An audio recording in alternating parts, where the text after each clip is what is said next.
The feed state. 4 Conversations with the AI Chatbot ChatGPT about social media by Lorenz Wiedemann.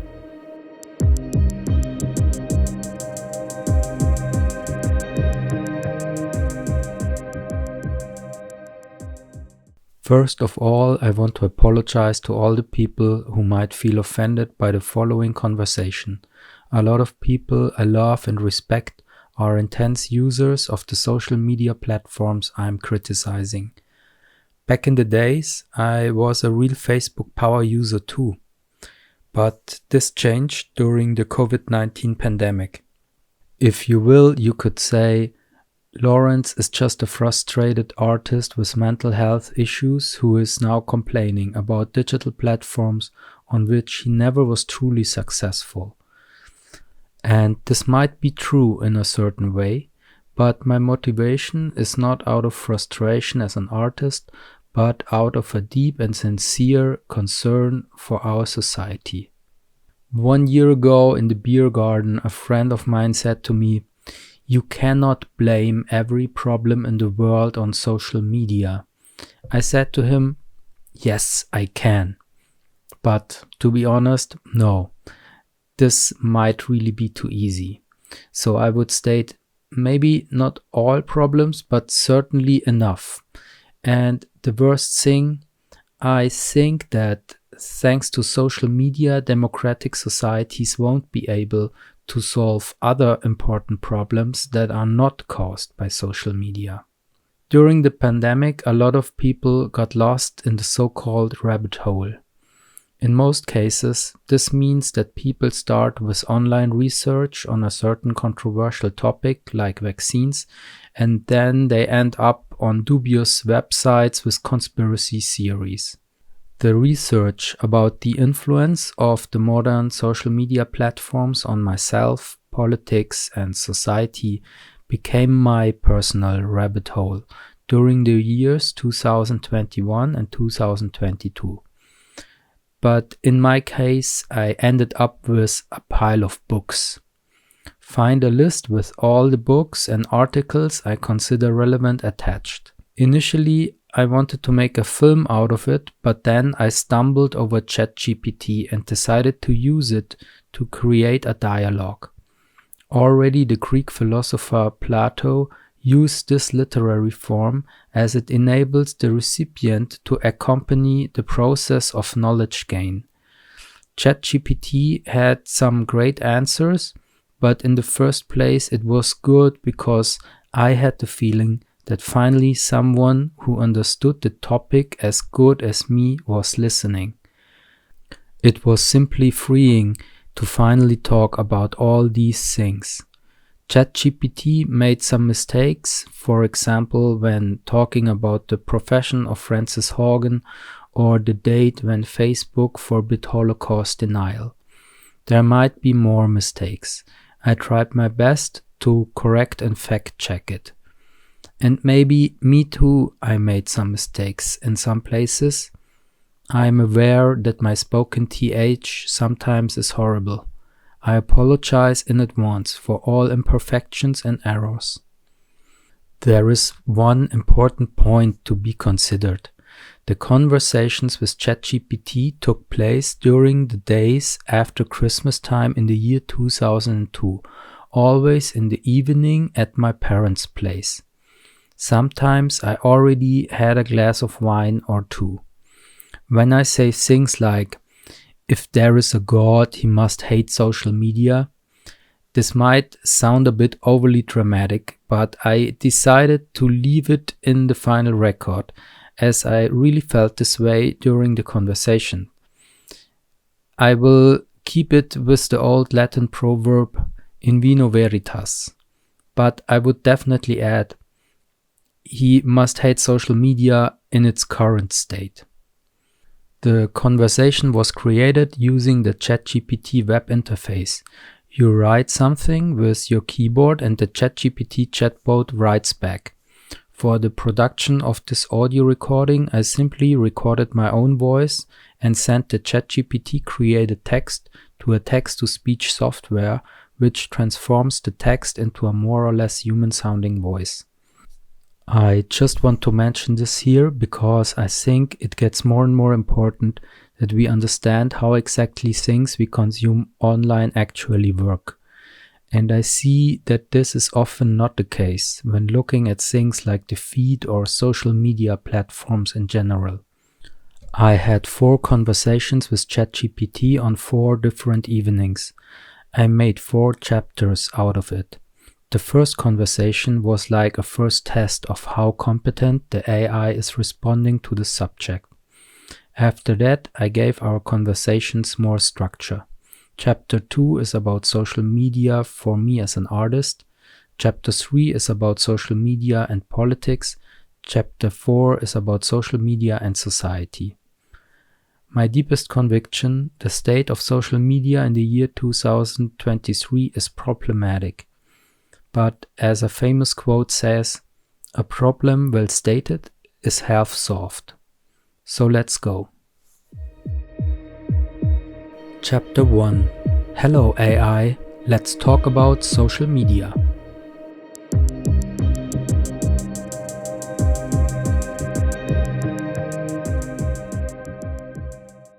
Hi, my name is Lawrence.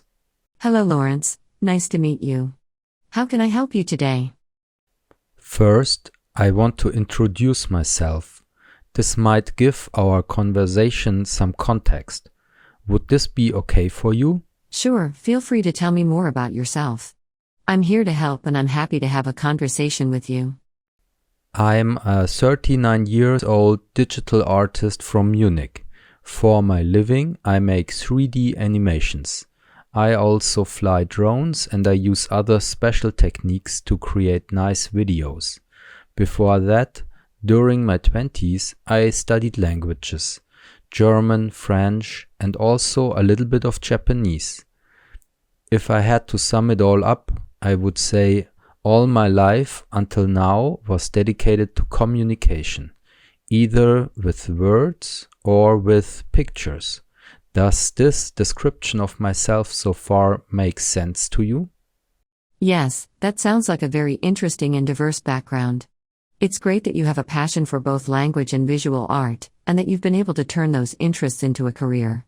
I'm sure you bring a unique perspective and set of skills to your work as a digital artist and drone operator.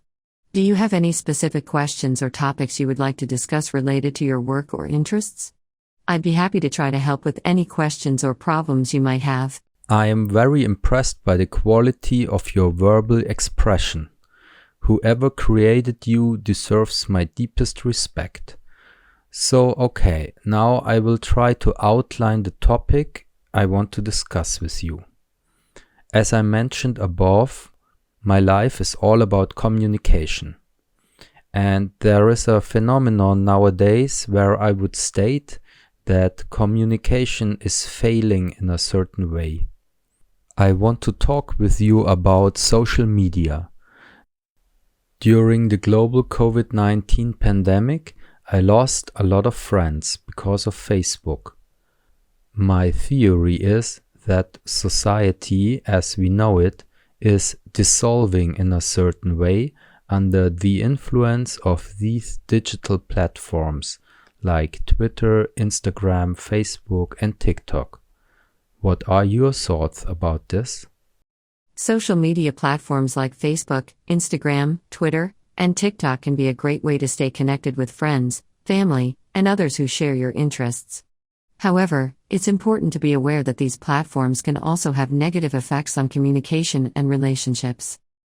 One potential issue is that social media can create a false sense of connection and community, leading people to feel isolated and disconnected in their offline lives.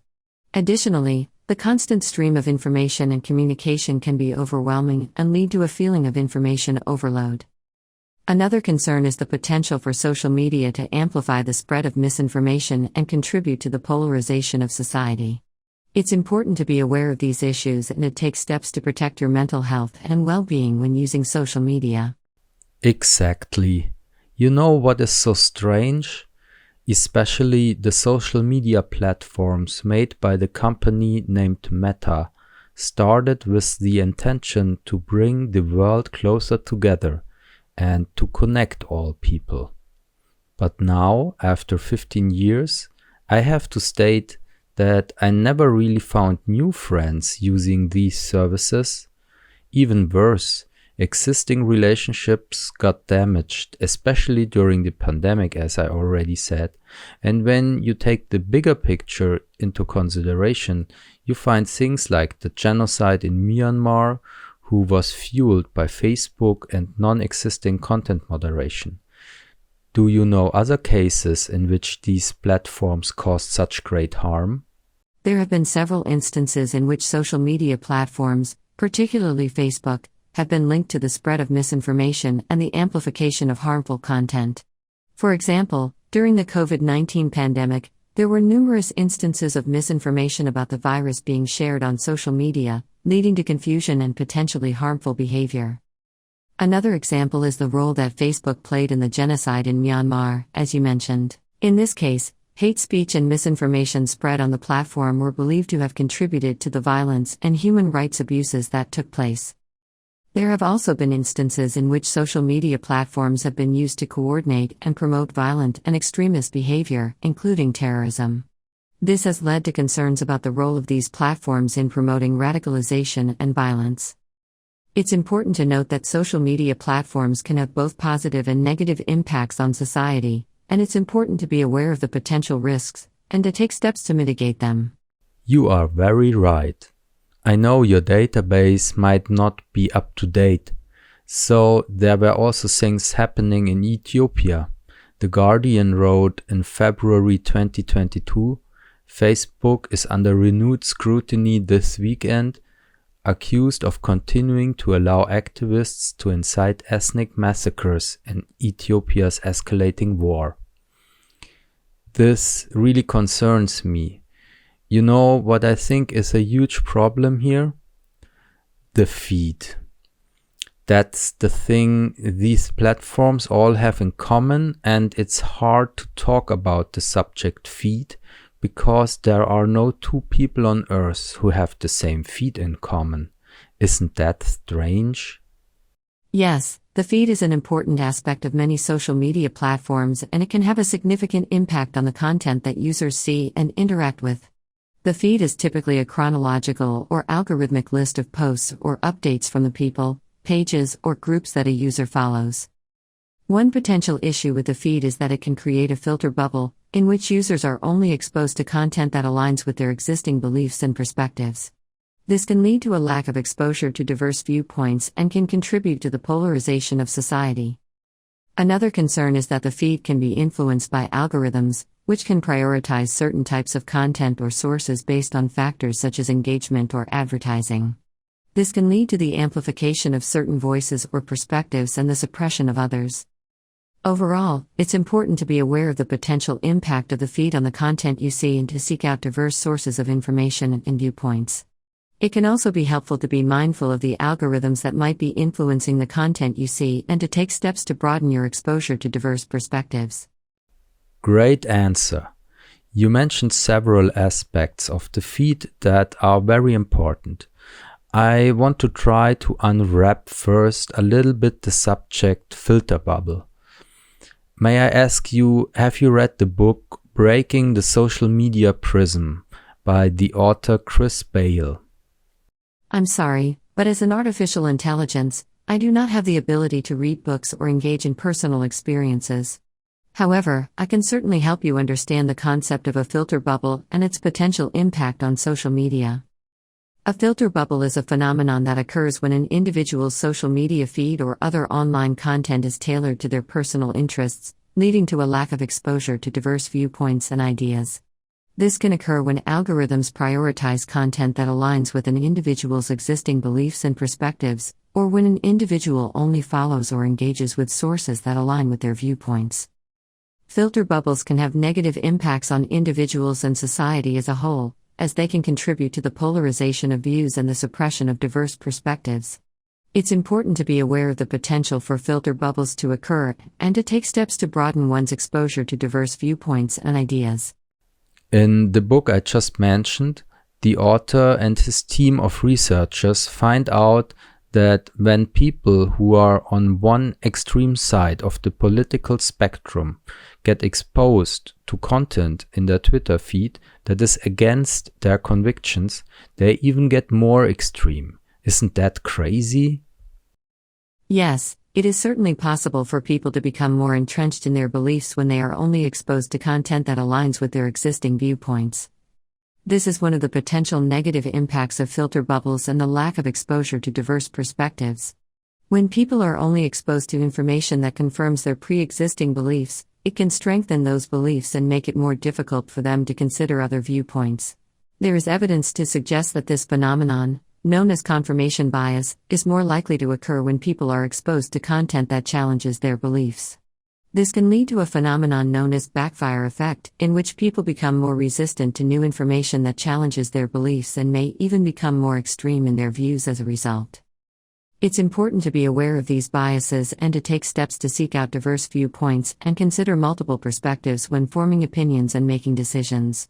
This can help to promote critical thinking and prevent the amplification of extreme views. You talk about seeking out diverse viewpoints and considering multiple perspectives when forming opinions and making decisions. So I think that most people on social media do not really make these efforts. They get bombarded by memes, vertical videos, and maybe short texts, all of which are often designed to trigger emotions and to generate more engagement.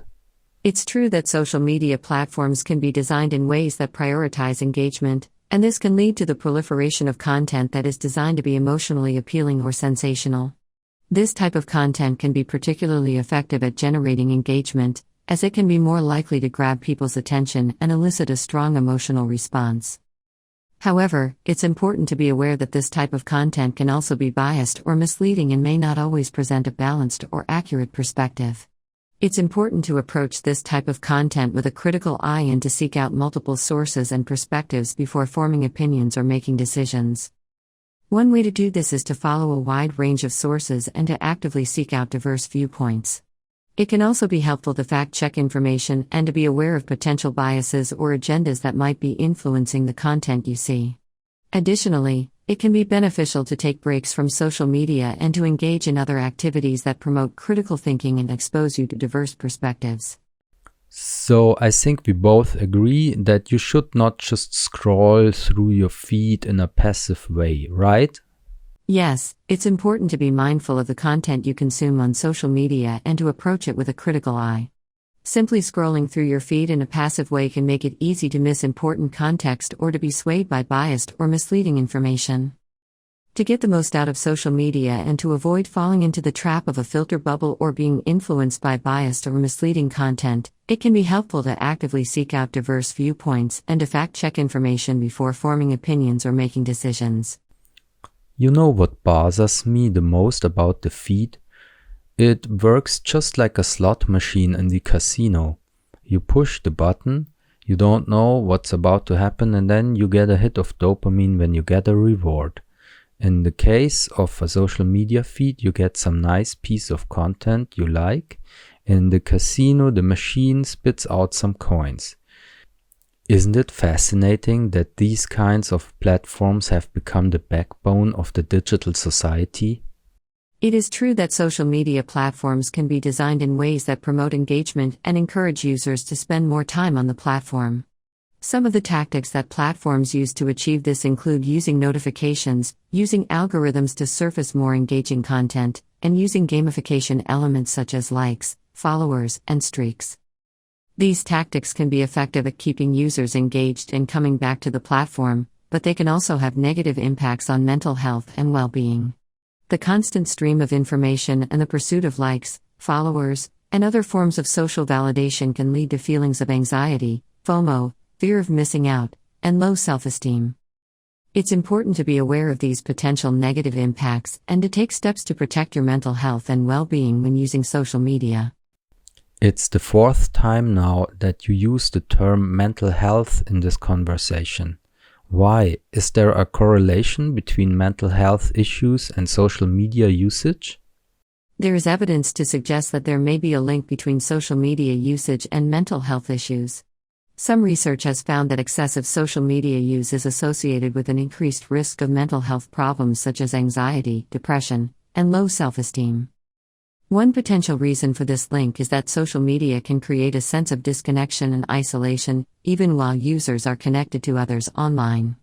The constant stream of information and the pressure to present a perfect image online can also contribute to feelings of anxiety and stress. Additionally, the use of algorithms to surface content that is designed to be emotionally appealing or sensational can lead to the amplification of negative emotions and the spread of misinformation, which can have negative impacts on mental health.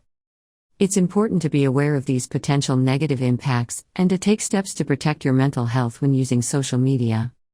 Very right, and there is even more to it.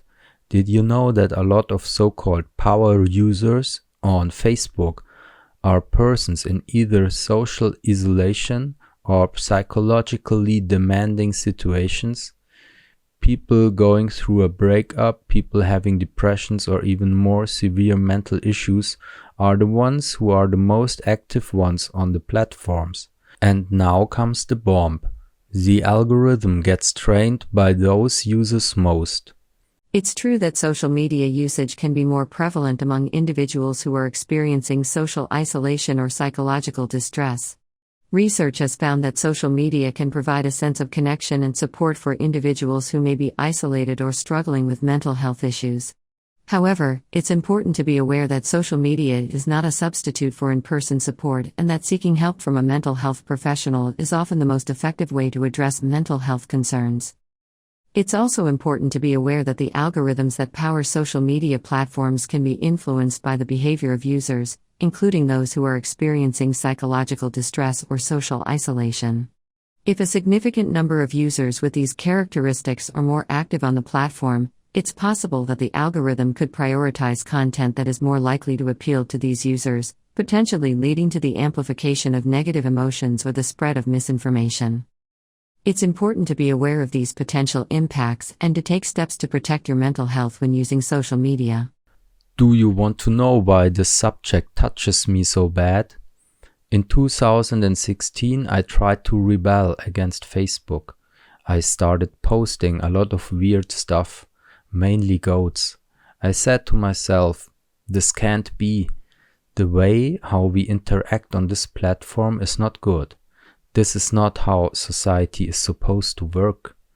Well, at the end, I ended up in the psychiatric hospital.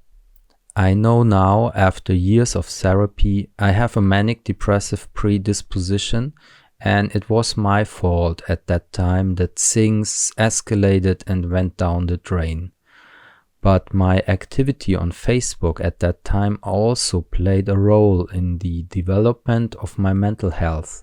And that's why I am so aware when people talk about these subjects. Can you understand that? I'm sorry to hear about your experience with mental health and social media.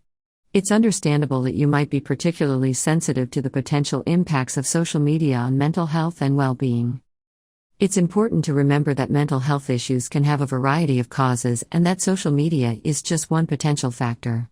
It's important to seek help from a mental health professional if you're experiencing persistent feelings of anxiety, depression, or other mental health concerns, and to work with them to identify and address the underlying causes of your symptoms.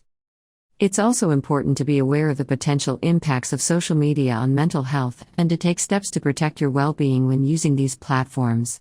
This might include setting limits on your use of social media, being mindful of the content you consume and share, and seeking out healthy, in-person connections and activities.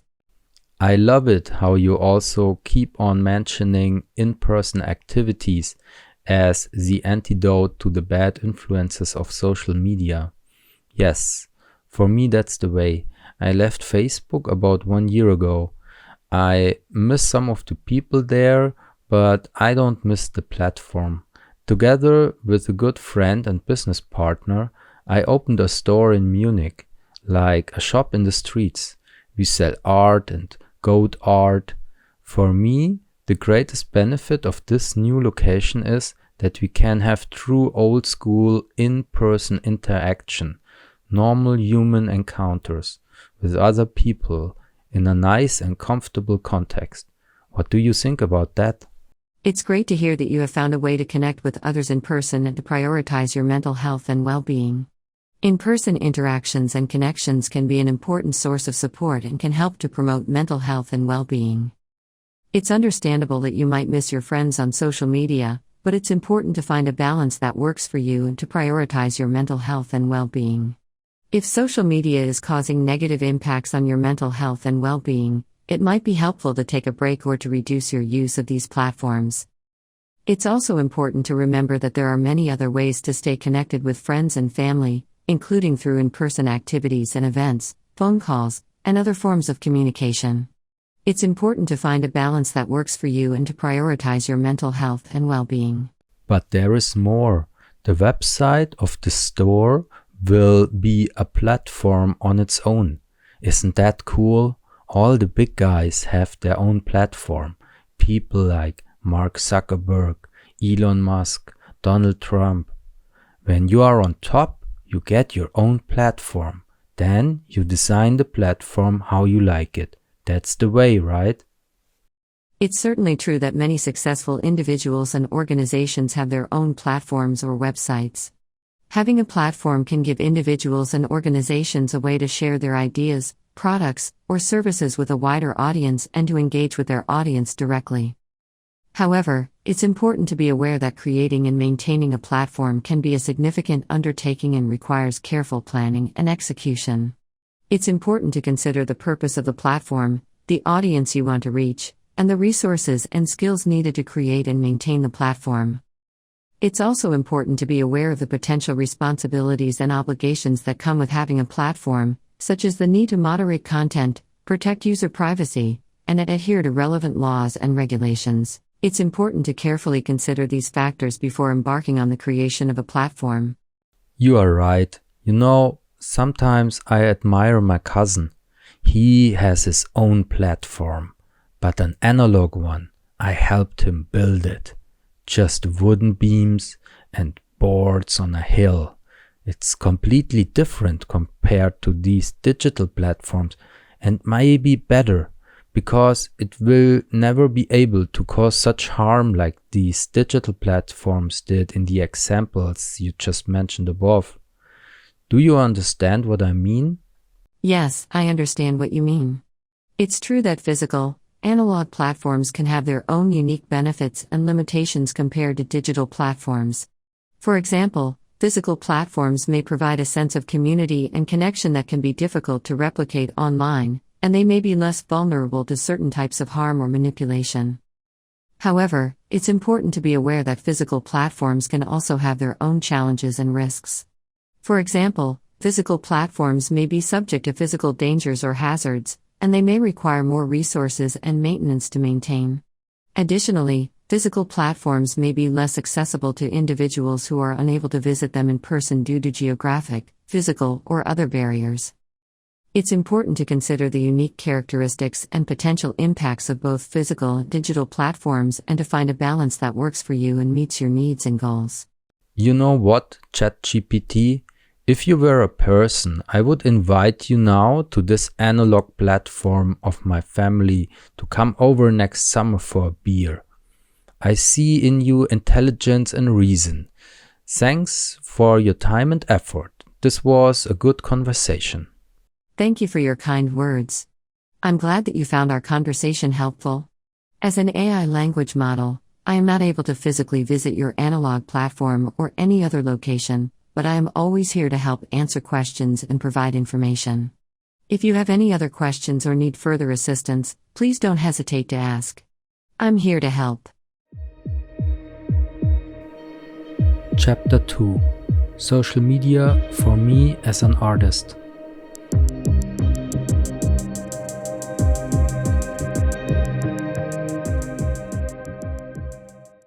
Hi. Yesterday I had a conversation with you about social media.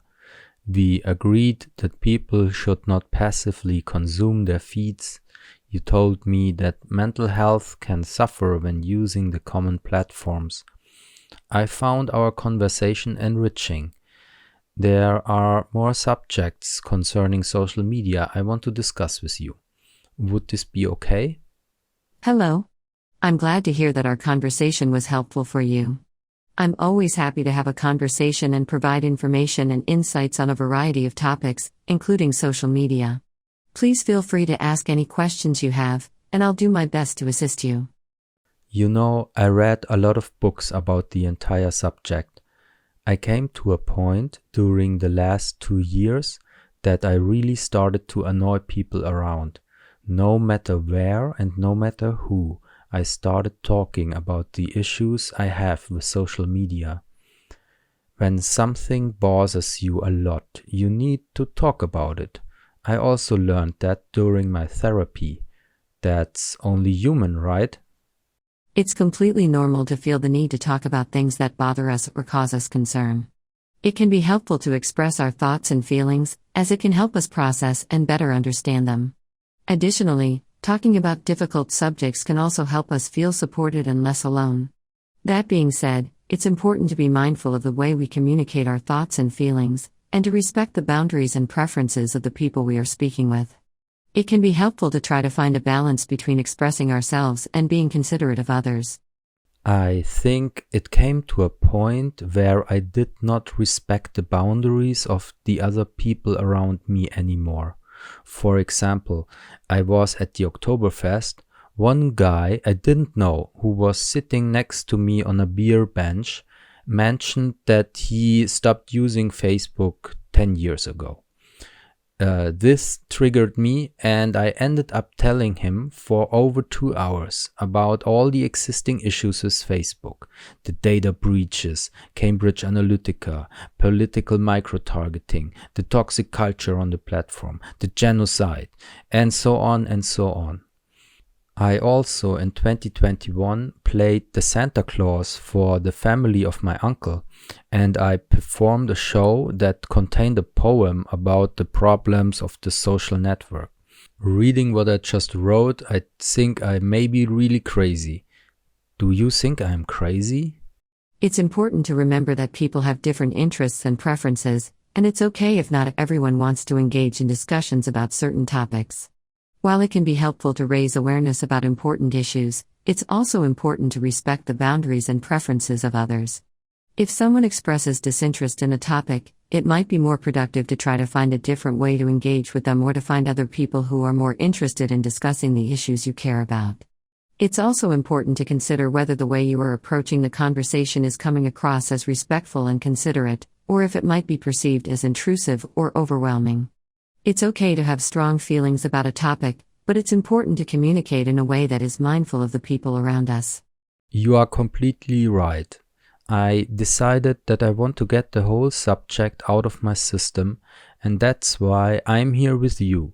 Instead of bothering strangers or my family, I will simply tell you all the things that are on my heart.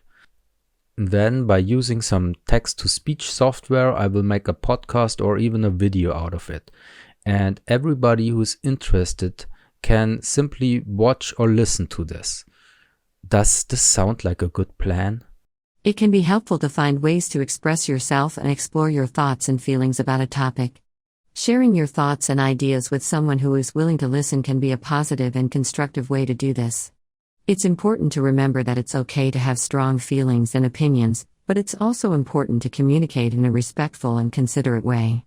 If you decide to create a video to share your thoughts, it can be helpful to consider your audience and to present your ideas in a clear and organized way. It can also be helpful to include resources or references to support your arguments and to be open to feedback and different perspectives. You know, often when I'm visiting my parents, we talk about different subjects. We agree about most things. This war in Ukraine is a catastrophe and it has to stop. We are very concerned about climate change. But when it comes to social media, it always gets weird because my parents aren't using it. They don't really know how these platforms work. Like a lot of older people, I guess. Could you describe, for example, Facebook in a way that my parents, who are about 70 years old, would understand it? Sure, I can certainly try to describe Facebook in a way that might be easier for your parents to understand.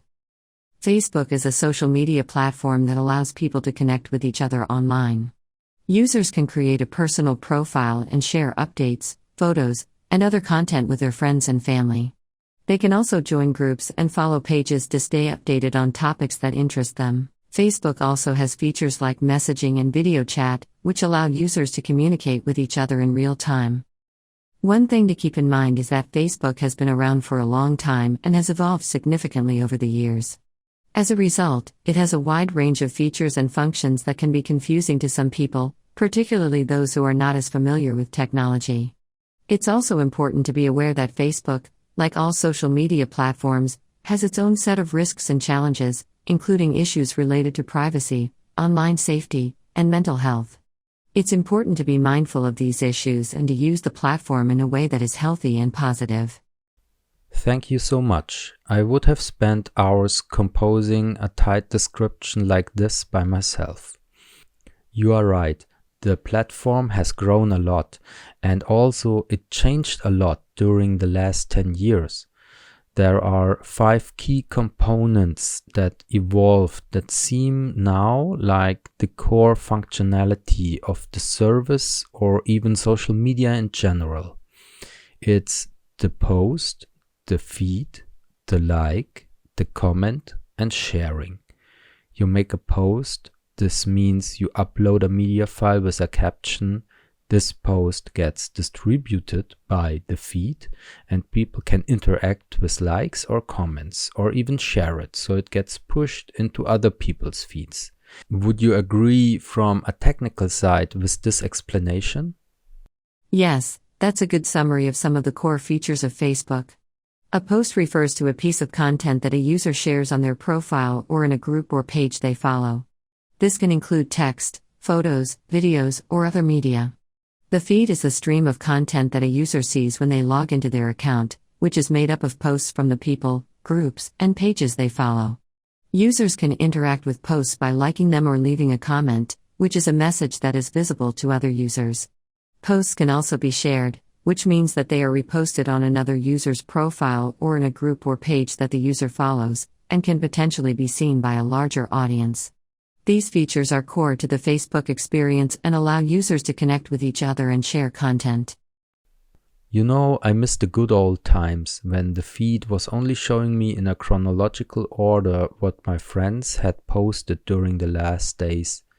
Today, the feed is a pretty smart system based on algorithm and artificial intelligence that only has one goal: keeping you hooked.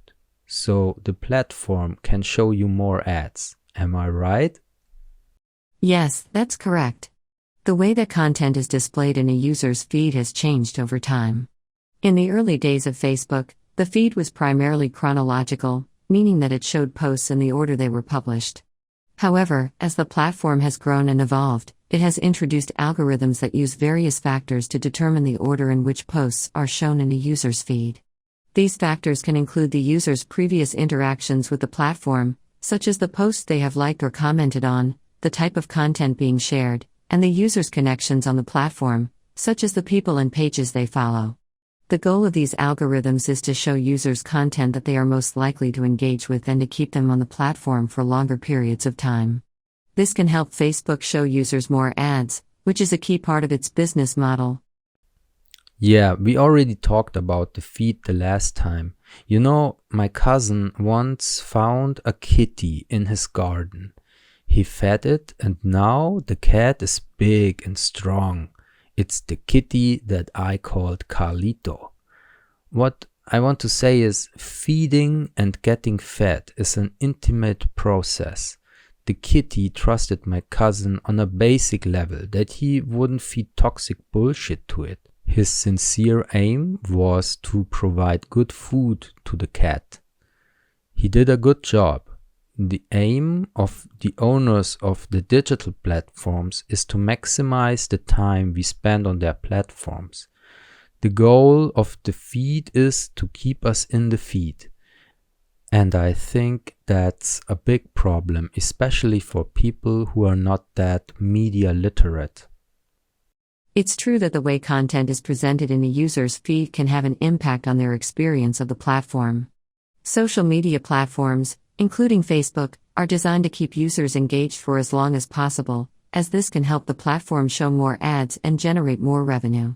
This can be a concern, particularly for people who may not be as media literate or savvy and may be more vulnerable to the influence of the content they see. Good point. So it's also that I'm aware when my friends see my stuff in the feed, it's only some stuff in the feed. It's nothing special, and the next interesting piece of content might just be around the corner. I call this the feed state. It's the state you are in when you are in the feed. I think it is dissolving culture as we know it. But I don't want to get overly dramatic here. It's true that social media can have an impact on the way we consume and engage with content, and it's important to be mindful of this. The feed state you describe, where users are presented with a constantly updating stream of content, can make it difficult to give individual pieces of content the attention and appreciation they deserve. This can be particularly challenging for artists and creators, who may feel that their work is not being given the attention and appreciation it deserves when it is presented in the context of the social media feed. One of the biggest problems that I have with the feed is its futility. I post something today and it's already irrelevant tomorrow. To be distributed by the algorithms to a lot of users, your content has to be engaging, very new and whatnot. I think a lot of creators stopped doing what they initially wanted to just produce optimized content for the feed. Isn't that crazy? It's true that the algorithms used by social media platforms can sometimes prioritize certain types of content over others, and this can create pressure for creators to produce content that is optimized for the algorithms rather than for their own artistic or creative goals. This can lead to a situation where creators feel like they have to constantly produce new, attention-grabbing content in order to be seen and to succeed on the platform. This can be frustrating and can create a sense of futility, as you mentioned. It's important for creators to remember that they have the power to make their own choices about the content they produce and how they share it. It can be helpful to set your own goals and priorities as a creator and to focus on producing content that is meaningful and authentic to you, rather than trying to chase after trends or optimize for the algorithms. It's also important to remember that social media is just one platform among many, and that there are other ways to share your work and connect with an audience. I was just thinking, maybe if you want to be provocative, you could say, today you are either an artist or simply a feed creator. This means a person who is designing and creating content only for the feed, for a certain platform, always obeying to its recent rules and trends. It's true that social media platforms have their own set of rules and trends that can influence the way content is created and shared. Some people may choose to create content specifically for the purpose of being shared on social media and may be more focused on optimizing their content for the algorithms and the audience of a particular platform. This is a valid choice, and it can be a successful strategy for some people. However, it's important to remember that there are many different ways to be an artist or a creator, and it's important to find an approach that works for you and aligns with your goals and values. It's okay to be influenced by the trends and rules of a particular platform, but it's also important to stay true to your own voice and vision as a creator. You are right. That's why I have thoughts like, how could I, as a German artist, ever again publish on a platform that was in parts responsible for a genocide? It's understandable that you might have concerns about sharing your art on social media platforms that have been involved in controversial or harmful events. As a creator, it's important to consider your values and the impact of your work on the world, and to make decisions that align with those values. If you have strong feelings about a particular platform and its role in events like the genocide you mentioned, it might be best to refrain from using that platform to share your art. It's also important to remember that there are many other platforms and ways to share your work and connect with an audience, and it might be worth exploring these options as well. Ultimately, the decision about how and where to share your art is a personal one and should be based on what feels right for you. You are very right, but there is something else that all of these platforms have in common, and that I, as an artist, consider pretty meaningless. It is the comment function. I once studied in a city called Regensburg in Bavaria. In the building of the university was a toilet. Inside the toilet stalls, there were from time to time people writing stuff on the wall. And then after a day, you could see another writing, commenting the writing. Then another one came and added a comment, and so on. Nothing on earth reflects in the year 2022 Facebook so good like this picture of the toilet wall full with different notes. Just strangers leaving a meaningless mark inspired by other marks, all left on a place that smells pretty bad. Do you get this metaphor? I understand what you are saying. It's true that the comment function on social media platforms can sometimes feel like a digital version of graffiti, where users leave messages or responses to content that may or may not be thoughtfully considered or relevant. It can be easy for the conversation to become cluttered or unproductive, and it can be difficult to have meaningful exchanges in this type of environment.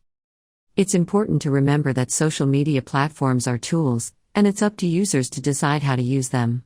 If you find that the comment function on social media platforms is not fulfilling or meaningful to you, it might be helpful to focus on other ways to engage with your audience or to communicate with other people. It's also important to be mindful of the way you use the comment function and to try to communicate in a respectful and constructive way, even if you disagree with someone's views or ideas. You are very right, but when we combine this ability to comment with the futility of the feed, we get this ever-changing, fast-living social media world where nothing seems to persist. Everything you post or you comment will be forgotten tomorrow. And so it seems, at least for me, users have gotten more and more mean and shameless over the last couple of years. No one is held accountable for what he wrote, because it was just a comment, and tomorrow an entire new pile of posts with comments have already entered the stage. I don't want my art in the form of a simple post to be digested in this way. Does this make any sense? I understand what you are saying. It can be frustrating when content that you have put effort into creating is quickly buried by a constant stream of new posts and comments. It's also true that social media can sometimes create a sense of anonymity or detachment that can lead to users behaving in ways that they might not in face-to-face interactions. It's important to remember that every interaction and communication has the potential to have an impact, and it's important to be mindful of the way we communicate with others, even in the context of social media. It's understandable that you might not want your art to be shared in a way that feels shallow or meaningless. It can be helpful to consider the context in which you share your work and to find ways to connect with your audience that feel authentic and meaningful to you. It's also important to remember that social media is just one platform among many, and there are other ways to share your work and connect with an audience. It's okay to be selective about how and where you share your art and to focus on the platforms and approaches that feel most aligned with your goals and values as a creator. The other thing that bothers me is the like button. I mean, it's just an emoji, but with a counter next to it. And it seems that this metric, the number of likes, the number of followers, the number of views for videos, dominates like everything nowadays. I think at the end, people are looking for the true, the good, and the beautiful. And I don't think that you can find these things just by looking for the content that has the most likes. It's true that the algorithms used by social media platforms can sometimes prioritize certain types of content over others, and this can create pressure for creators to produce content that is optimized for the algorithms rather than for their own artistic or creative goals.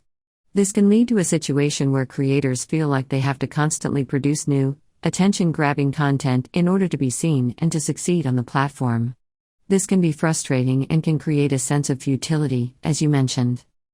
It's important for creators to remember that they have the power to make their own choices about the content they produce and how they share it. It can be helpful to set your own goals and priorities as a creator and to focus on producing content that is meaningful and authentic to you, rather than trying to chase after trends or optimize for the algorithms. There is no successful digital platform that doesn't have such kind of digital currency in the form of likes, shares, followers, views, and so on.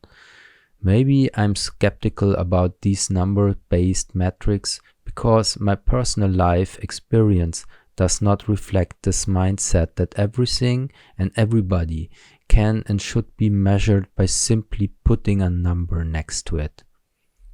My high school I finished with a degree of 2.4. My college degree had an average of 2.2.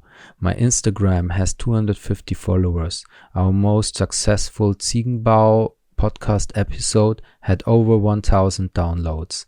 I had several pieces of content going viral with over 30k upvotes on the image board 9gag. I had one picture going viral in the subreddit Wall Street Bets with 10k upvotes within several hours. This was some crazy shit, believe me. Now you can look at all these numbers and say, okay, this looks like quite an average guy who is creating some extraordinary content from time to time. But now listen to me. I'm not an average guy. The greatness of my work so far is just not reflected in these numbers that anybody stares at all the time.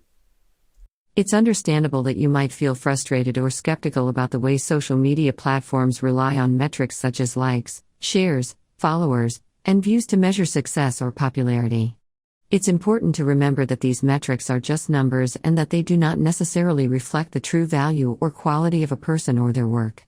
It's possible for someone to have a rich and fulfilling life and career without necessarily having a high number of followers or likes on social media. Very true. And yes, with our new store and its own digital art platform, me and my business partner are just about to make the leap out of the common feed and like-based social media world. I can't wait. I'm glad to hear that you are finding ways to share your art and connect with an audience in a way that feels meaningful and authentic to you. It's important to have options and to find approaches that work for you and align with your goals as an artist. If you were a person, I would love to invite you over for a beer to our store one day. I'm sorry, but as an AI I am not able to accept invitations or have physical experiences such as drinking beer. However, I'm here to help answer questions and provide information, so please don't hesitate to reach out if you have any questions or need assistance with anything. Thank you. I think a lot of things you said can be considered helpful for me and certainly for other people too. I'm glad to have been able to help. It's always my goal to provide accurate and useful information to users. If you have any other questions or need further assistance with anything, please don't hesitate to reach out. I'm here to help.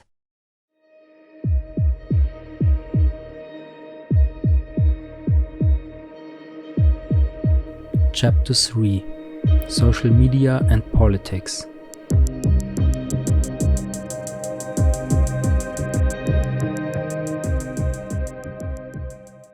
Hello. Yesterday we talked about social media and the way it works, the feed, the post, likes and shares, and what it means to me as a digital artist to publish art in this system. Today I want to talk with you about the political aspects of social media. Would this be okay for you? Hello. I would be happy to discuss the political aspects of social media with you. Social media platforms have become an important part of the political landscape in many countries, serving as a key source of information, communication, and organization for individuals and groups with a variety of political beliefs and agendas. Political discussions and debates on social media can be a powerful force for democratic engagement, but they can also have negative consequences if they are not conducted in a respectful and responsible manner. It is important to consider the potential impact of political content on social media and to use these platforms responsibly. Is there a specific aspect of the political aspects of social media that you would like to discuss in more detail? There are several points I want to discuss with you, but I want to start off again with the feed. The feed, the system that all social media platforms have in common, is also, as I explained it yesterday, for the users like a state of mind. You consume one post after another. All posts seem equal in their appearance. The only prioritization is made by likes and views. For interaction, you can just comment under the post. Do you think that this kind of system and his resulting state of mind is a good tool for the political exchange of ideas and the political debate? The feed system used by social media platforms can have both positive and negative impacts on political discourse and the exchange of ideas. On the positive side, the feed system allows for a wide range of political perspectives and ideas to be shared and discussed, potentially increasing the diversity of viewpoints and promoting democratic engagement. The ability to comment on posts also allows for users to engage in dialogue and debate with others who may have different viewpoints. However, the feed system can also have negative impacts on political discourse and the exchange of ideas. Because the feed is often organized based on factors such as the number of likes or views a post receives, posts with a more sensational or controversial message may be given more prominence, potentially leading to the amplification of unbalanced or extreme viewpoints. In addition, the feed system can encourage a scroll culture, in which users rapidly consume a large number of posts without taking the time to fully consider the content or engage in meaningful dialogue. This can make it difficult for users to fully consider and understand different perspectives, and can lead to superficial or divisive discussions. Overall, it is important to consider the potential impacts of the feed system and to use social media platforms responsibly in order to facilitate productive and respectful political discourse and the exchange of ideas. You are very right. You know what? I would add that the feed is also in another sense like a state, a nation state. The number of monthly active Facebook users worldwide as of third quarter 2022 is almost 3 billion people. The overall number of humans living on Earth reached 8 billion on November 15, 2022, according to the United Nations. This means more than 1/3 of mankind is using this platform once per month. So, in a certain way, this is like a new digital country. A digital state, the biggest on Earth. Does this view seem legit to you? It is certainly true that social media platforms, and Facebook in particular, have a large user base and can be seen as having a significant influence on society. However, it is important to recognize that social media platforms are not equivalent to nation-states and do not have the same rights or responsibilities as sovereign nations.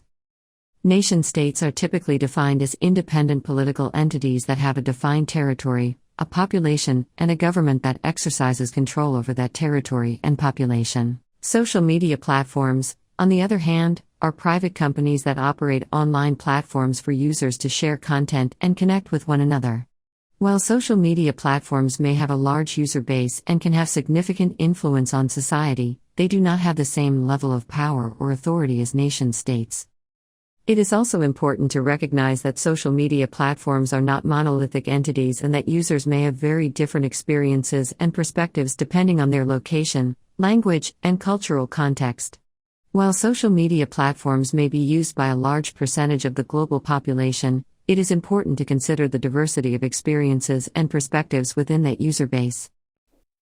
You are so right. It is not a nation-state in the classical way. It's more like a distinct system and digital network that has a set of rules under which a lot of people come together and share content and ideas. Is this a better fitting description? Yes, that is a more accurate way to describe social media platforms. Social media platforms are online networks that allow users to share content and connect with one another, and they have their own set of rules and policies that govern the behavior of users on their platforms. While social media platforms have a large user base and can have significant influence on society, they are not nation-states and do not have the same level of power or authority as sovereign nations. It is important to recognize the unique nature of social media platforms and to understand that they operate according to their own rules and policies, which may differ from those of nation-states. Users of social media platforms should be familiar with the terms of service and community guidelines of the platforms they use, and should make an effort to use these platforms responsibly and in accordance with these rules. Yes, you know what? At the end, it is a system that has influence on society. Like a state is a system influencing society and vice versa. But my hypothesis is that the social media system is broken somehow. Nobody, me included, really knows how these platforms are supposed to work. But I think we are pretty far from the optimum. Do you know the following famous line from the play Hamlet by William Shakespeare? Something is rotten in the state of Denmark. Can you explain the meaning of this idiomatic phrase to me? Something is rotten in the state of Denmark is a famous line from the play Hamlet by William Shakespeare. It is spoken by the character Marcellus in Act 1, Scene 4, and is often used to refer to a situation in which something is corrupt or unhealthy. The phrase is typically used to describe a situation in which there is a lack of transparency, honesty, or integrity, and where there may be hidden agendas or ulterior motives at play. It suggests that something is not as it should be and that there may be deeper problems or issues that need to be addressed.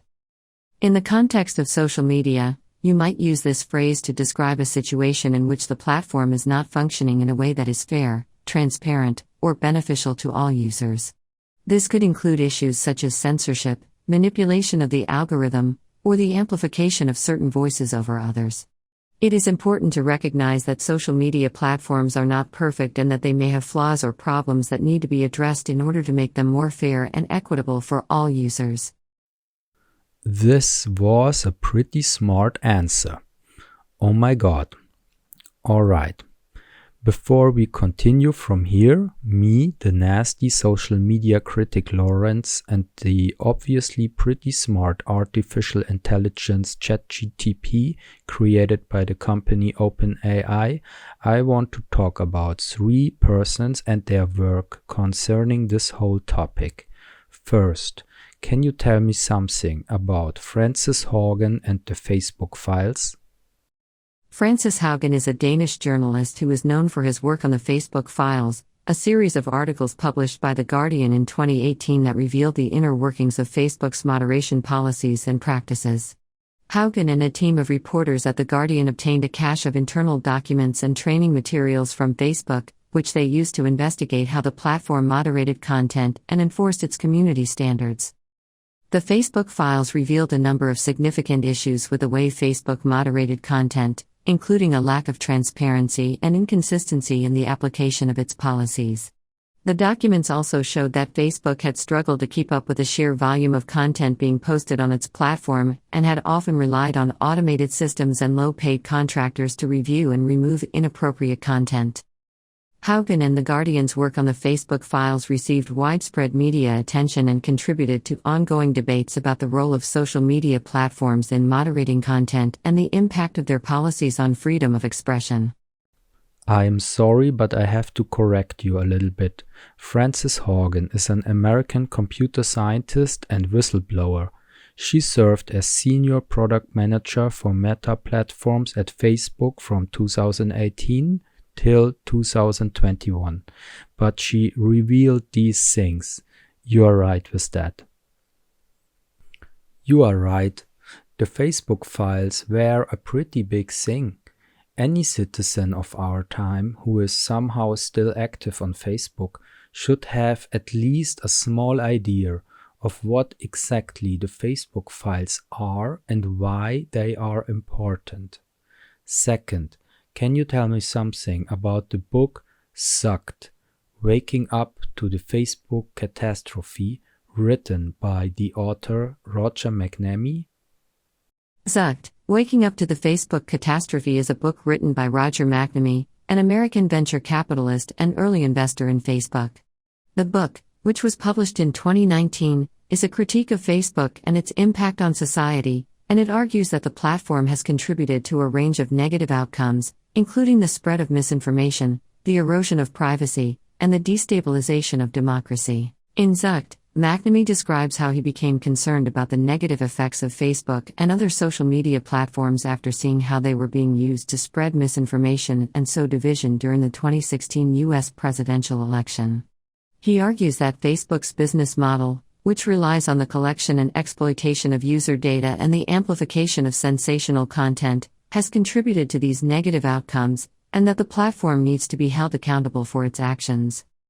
The book has received widespread media attention and has been widely discussed as an important critique of the role and influence of social media platforms, particularly Facebook, in modern society.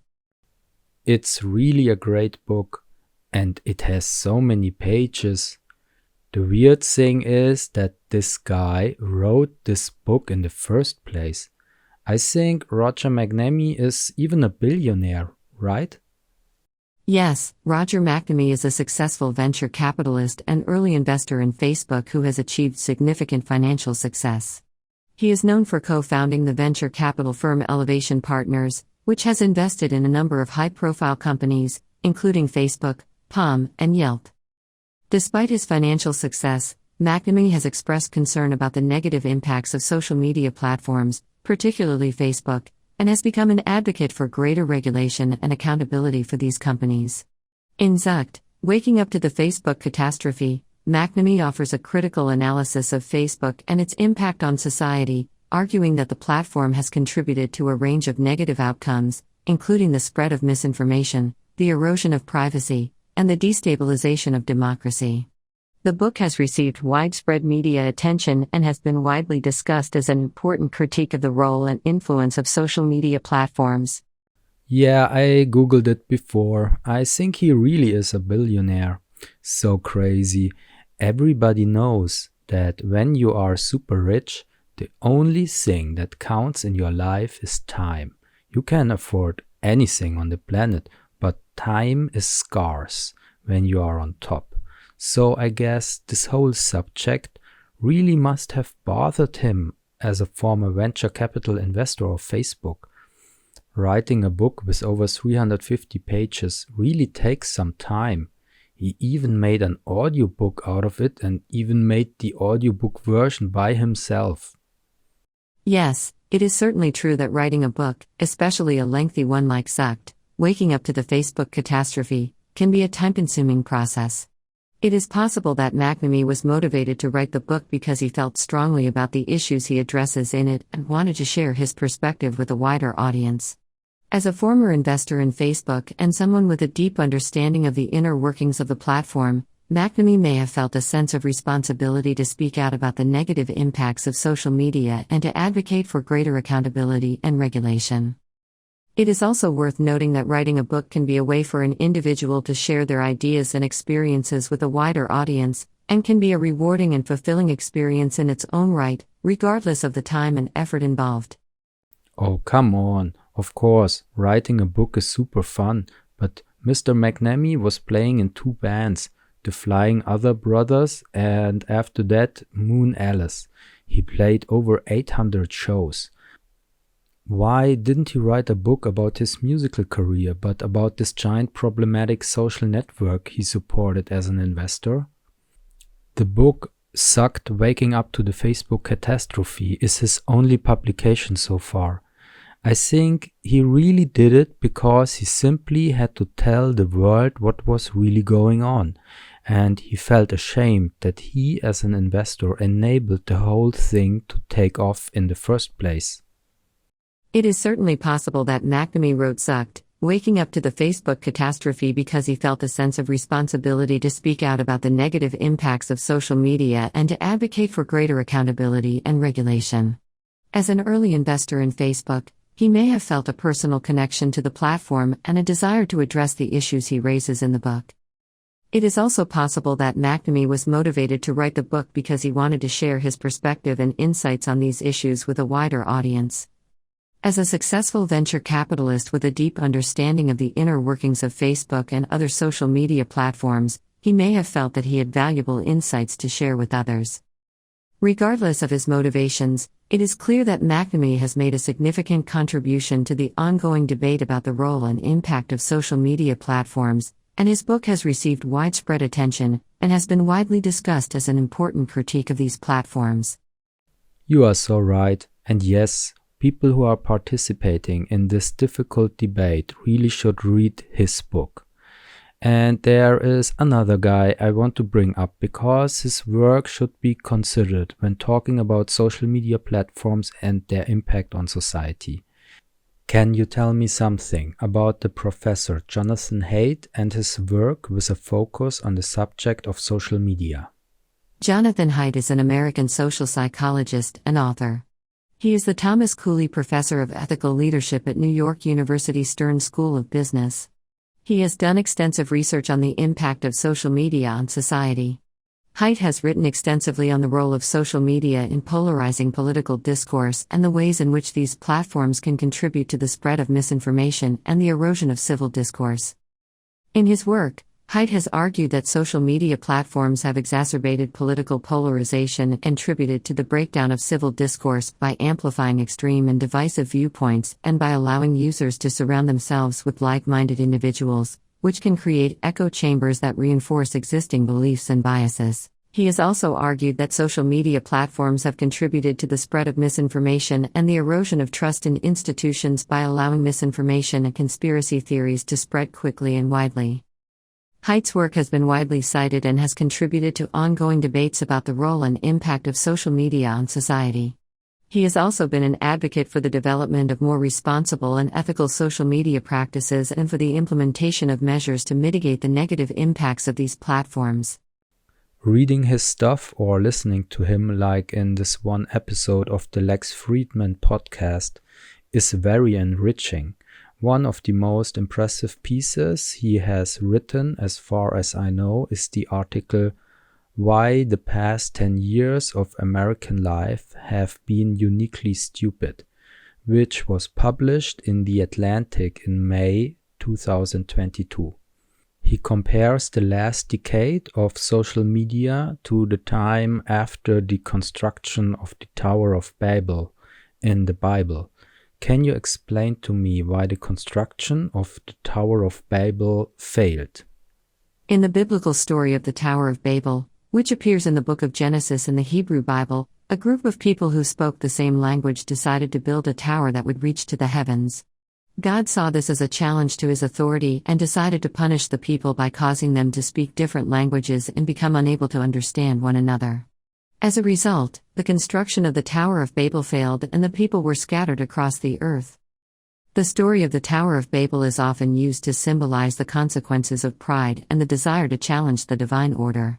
In this interpretation, the people who built the tower believed that they were capable of achieving great things on their own and did not need to rely on God. In response, God punished them by causing them to speak different languages and preventing them from communicating with one another, thus thwarting their plans. In his article Why the Past 10 Years of American Life Have Been Unusually Stupid, Jonathan Haidt compares the last decade of social media to the story of the Tower of Babel, arguing that social media has contributed to a breakdown in civil discourse and the spread of misinformation by allowing people to surround themselves with like-minded individuals and amplifying extreme and divisive viewpoints.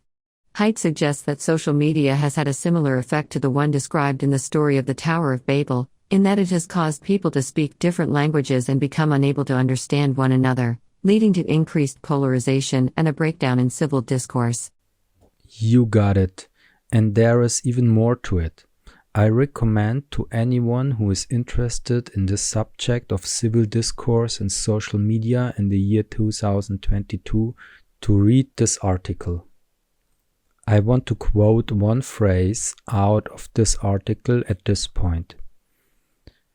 Even though from 2009 to 2012, Facebook and Twitter passed out roughly 1 billion dart guns globally, we have been shooting one another ever since.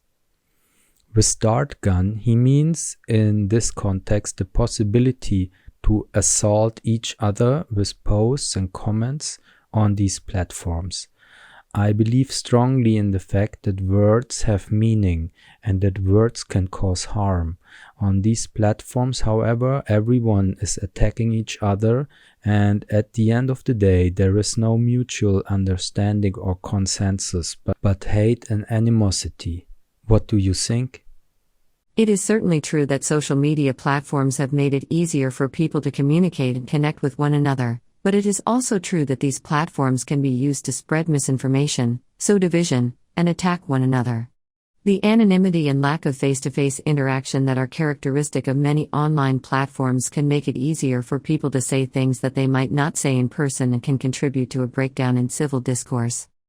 It is important to recognize that words have meaning and that they can cause harm, and that it is important to use social media platforms responsibly and with consideration for the impact of our words on others. While social media can be a valuable tool for communication and connection, it is important to be mindful of the potential consequences of our actions on these platforms and to make an effort to engage in respectful and constructive discourse. Since the rise of social media as we know it, there is a new kind of populism spreading around the globe. Donald Trump in the USA, Bolsonaro in Brazil, Boris Johnson in the UK, and in Germany we have the right-wing party AfD. These populist movements have in common that they are loud, they are extreme and always controversial. They provide simple answers for complex problems. Instead of solutions, they often just say it's the immigrants or another marginalized group. Populists always need a scapegoat to hate. It is proven that each of the persons and parties I just mentioned rely heavily on social media. The AfD is the political party with the best performance on Facebook in Germany by far. How is that? It is because the design of Facebook, the way it promotes content that is emotionalizing, short and extreme, just fits perfectly the agenda of this party that some politicians even call fascist. Does this make sense to you? It is true that social media platforms can be used by populist movements and political parties to spread their messages and mobilize support. Populist movements often rely on emotional appeals and simple solutions to complex problems, and social media can be a particularly effective way to spread these messages because it allows them to reach a large audience quickly and easily. The design of social media platforms, which often prioritize sensational and emotional content, can also work to the advantage of populist movements, as this type of content tends to be more likely to go viral and to be shared widely. In addition, social media algorithms often prioritize content that is engaging and generates a lot of reactions, which can further amplify the reach and influence of populist messages. It is important to recognize that social media platforms can play a significant role in shaping political discourse and public opinion, and it is important to be aware of the potential biases and limitations of these platforms. It is also important to be critical of the messages being shared on social media and to seek out diverse perspectives and reliable sources of information. Can you explain the following phrase to me? Tyranny is the deliberate removal of nuance. The phrase tyranny is the deliberate removal of nuance suggests that tyranny, or oppressive and dictatorial rule, involves the suppression of complexity, subtlety, and subtle distinctions, and the enforcement of a simplistic and one-dimensional perspective. Nuance refers to the subtlety and complexity of something, and the ability to recognize and appreciate these qualities is often seen as an important aspect of critical thinking and open-mindedness. When nuance is deliberately removed, it can be difficult to fully understand and appreciate the complexity of a situation or issue, and this can lead to oversimplification and the adoption of overly simplistic or one-dimensional viewpoints. The phrase tyranny is the deliberate removal of nuance suggests that oppressive regimes often seek to suppress nuance and complexity in order to maintain control and to simplify their own messages, and that this suppression of nuance can be a key aspect of tyrannical rule. I wanted to look at this quote because I think that the platforms by design and us users on them by ignorance are about to stumble right into populist tyranny because content with nuance is nothing that becomes viral or gets the most likes and views. It is certainly true that the design of social media platforms can influence the types of content that are shared and the way in which information is presented. The algorithms that many social media platforms use to determine which content to prioritize often favor content that is sensational, emotional, and engaging, which can lead to the amplification of extreme and divisive viewpoints and the suppression of more nuanced and subtle perspectives. This can be a problem because it can make it more difficult for people to access and consider a wide range of perspectives and to fully understand and appreciate the complexity of issues and situations. It can also contribute to the spread of misinformation and the erosion of civil discourse, as people may be more likely to share and engage with content that confirms their own biases and beliefs. It is important to be aware of these limitations and biases of social media platforms and to be critical of the information that is shared on these platforms. It is also important to make an effort to seek out diverse perspectives and to consider the complexity and nuance of issues when engaging in discussions and debates online. You know, this whole social media world is a crazy place, and I would state at this point that a lot of decent and good people that I know have left these platforms already years ago or never joined them in the first place. So when we talk about politics on social media platforms, we don't talk about a representative part of society who is participating there. No, we are talking about these people who are still crazy enough to consume superficial information, hatred and misinformation all day at a high pace. So when Mr. Elon Musk, who just bought Twitter, initiates a vote if Donald Trump's account should be unbanned, it is not the American people voting. It's just the Twitter users who are still there and some bots. He said, "Vox populi, vox Dei." Do you think this famous Latin phrase is accurate here? The phrase vox populi vox Dei is Latin for the voice of the people is the voice of God, and it is often used to express the idea that the will or opinion of the people is inherently good or righteous. However, it is important to recognize that this phrase is not always accurate, and that the will or opinion of the people can be influenced by a variety of factors, including the media they consume, their own biases and beliefs, and the way in which information is presented to them. In the context of social media platforms, it is important to recognize that the people who use these platforms are not necessarily representative of the broader population, and that the opinions and views expressed on these platforms may not reflect the views of the majority of people. It is also important to be aware of the limitations and biases of social media platforms and to consider the complexity and nuance of issues when engaging in discussions and debates online. Wise words. I just thought, if there is a God, he certainly hates social media. I admire every politician without a Facebook or Twitter account. It's a sign for me that the person is ahead of his or her time and not wasting precious time and energy by writing tweets, posts, or comments. It is certainly true that social media can be a time-consuming and potentially distracting activity, and it is up to each individual to decide whether or not to use these platforms and how to balance their use with other priorities. Some politicians may choose not to use social media platforms in order to focus on their work or other priorities, or because they believe that these platforms are not an effective way to communicate with their constituents. It is important for politicians and other public figures to consider the impact of their use of social media on their public image and on their ability to communicate effectively with their constituents.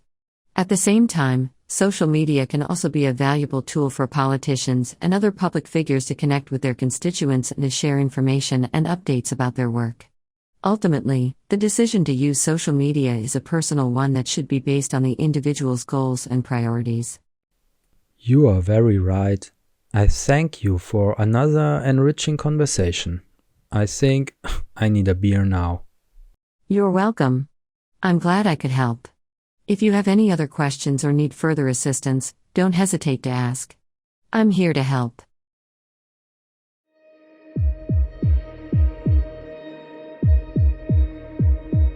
Chapter 4: Social Media and Society.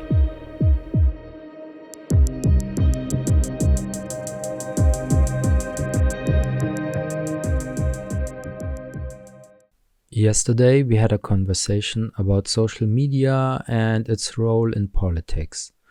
The design of the platform these days and the resulting behavior of its users can be a fertile soil for populism.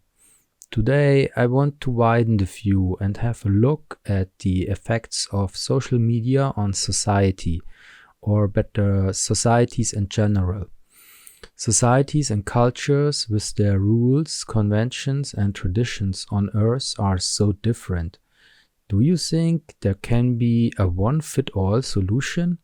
Like one type and design of digital platform that fits the needs of all different societies that have grown over the last centuries? It is unlikely that there could be a single type of digital platform that would fit the needs of all societies and cultures.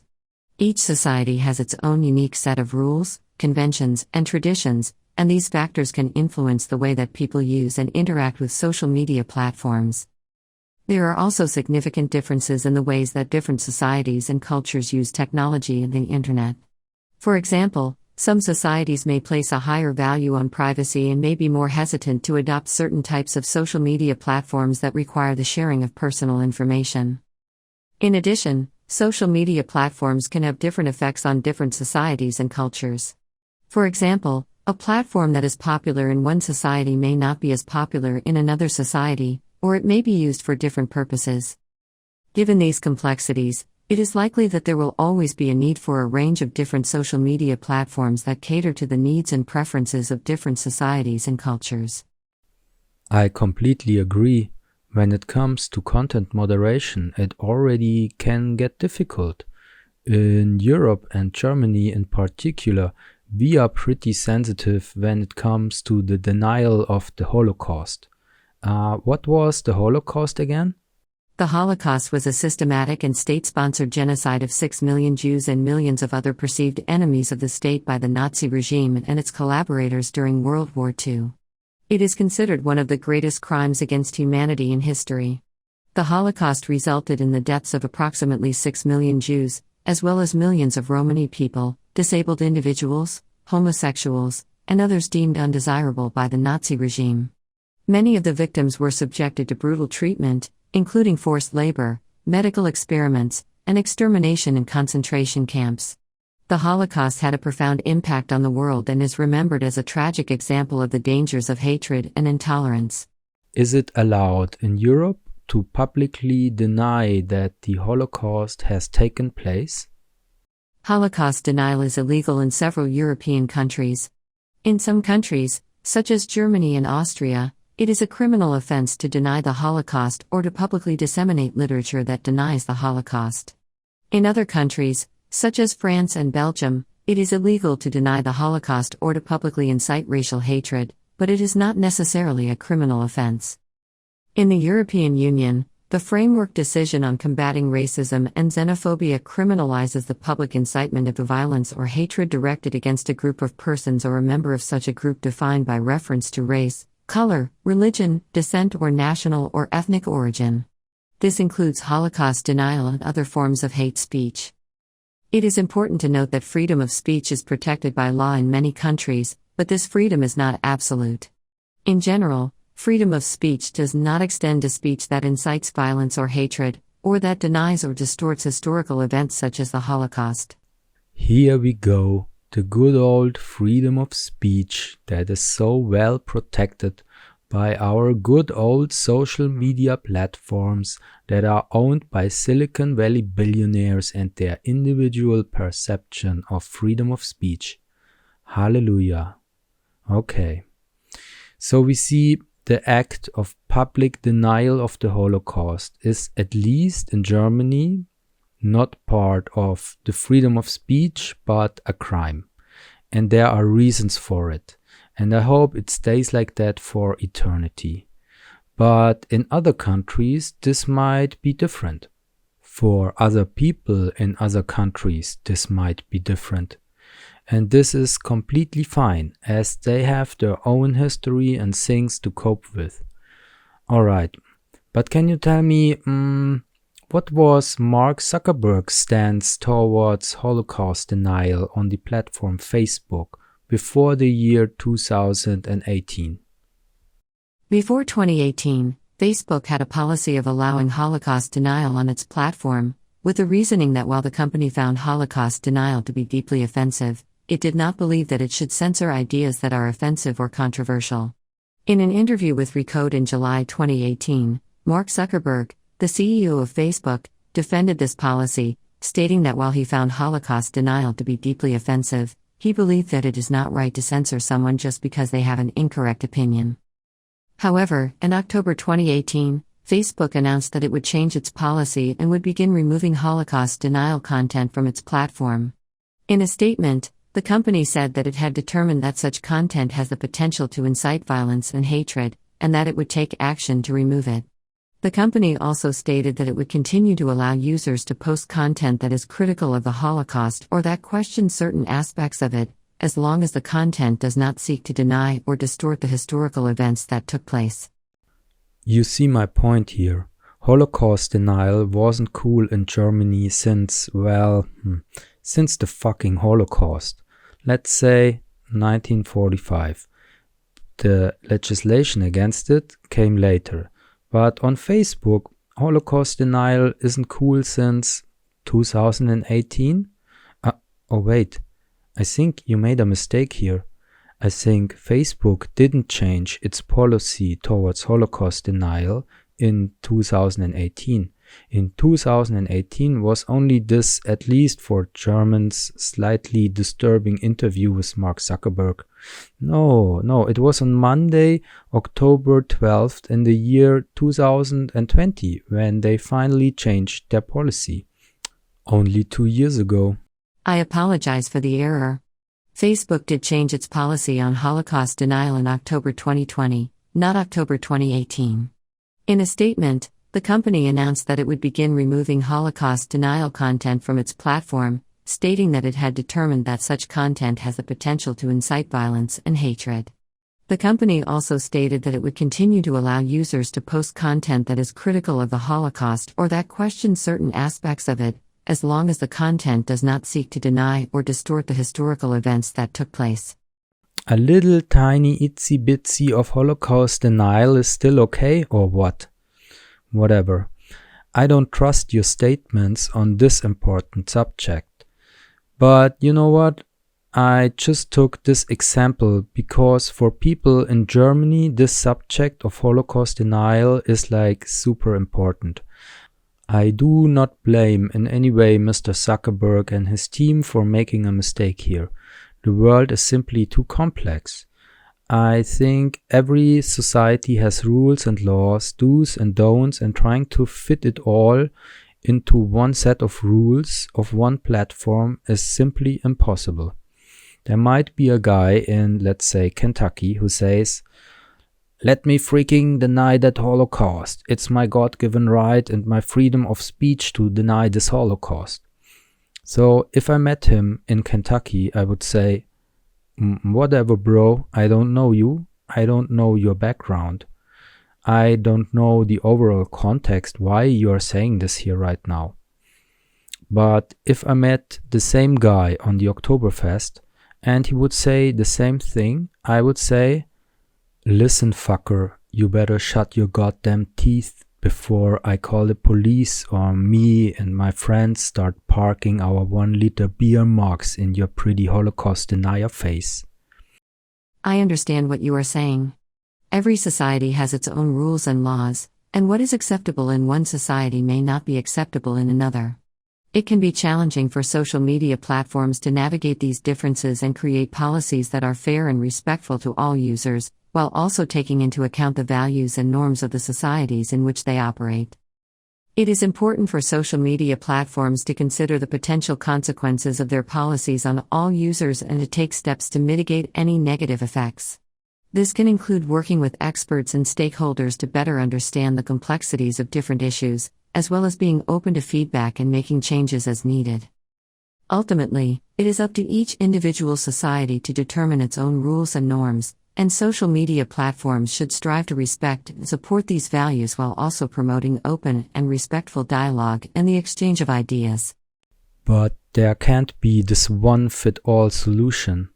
Social media is a dilemma. What does the word dilemma mean again? A dilemma is a situation in which a choice must be made between two or more options, none of which is a clearly satisfactory or preferable solution. It is a problem or situation that requires a person to choose between two or more conflicting options. In the context of social media, the dilemma may be deciding how to balance the values of free expression and the need to protect users from harm, or how to address the complexities of moderating content across a diverse range of societies and cultures. Yes, there is a great movie, it's called The Social Dilemma. The guy who made it is like super cool and pretty smart. His name is Tristan Harris. Can you tell me something about the technology ethicist Tristan Harris and his Center for Humane Technology? Tristan Harris is a technology ethicist and the co-founder and president of the Center for Humane Technology, a nonprofit organization that works to promote ethical and humane technology. Harris is a former Google design ethicist and has become well known for his critiques of the ways in which technology can be designed to manipulate and distract users. Harris is particularly concerned about the ways in which social media platforms can exploit human psychology to keep users engaged and addicted to their platforms. He has argued that these platforms often prioritize their own financial interests over the well-being and welfare of their users, and that they can have negative impacts on society, including increasing polarization, spreading misinformation, and undermining democracy.